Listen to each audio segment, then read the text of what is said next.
Hello everyone, welcome to my kitchen again. Today I'm going to be walking you through how to make tabbouleh. Now tabbouleh is like a Middle Eastern type dish and usually you use Bulgar wheat, but we're putting a little bit of a different twist on it so that it can be gluten-free. So I'm going to walk you through how to make gluten-free tabbouleh. Let's go ahead and get started.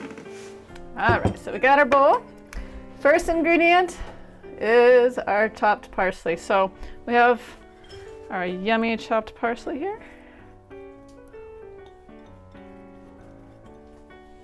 Get every last little bit out of there.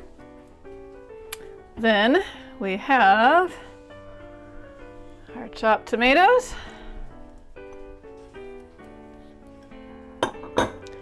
And I'm actually using quinoa, red quinoa, instead of Bulgar wheat because I can't have wheat. So you can use either Bulgar wheat, or you can use red quinoa, or you can use white quinoa, or you can use rice, or you can use pretty much any kind of grain you want. But today we are using red quinoa. And this is cooked. It is cooked red quinoa.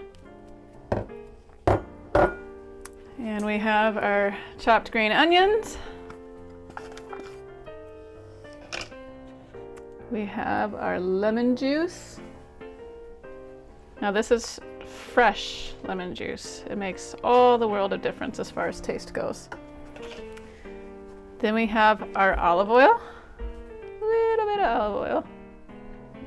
And just for color, I like to add in some radishes. And you can put carrots in there. You can put any kind of other vegetable that you want. This is optional, but I like the way it adds a little bit more color to it.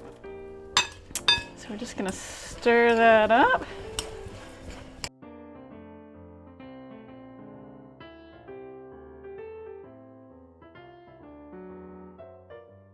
Next, we're gonna add just a pinch of salt.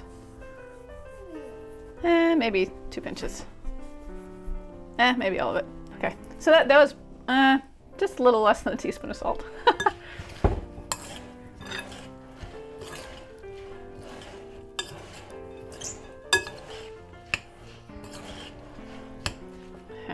Let's give this a try. Oh yeah, spot on. Absolutely delicious. So there you have it, tabbouleh.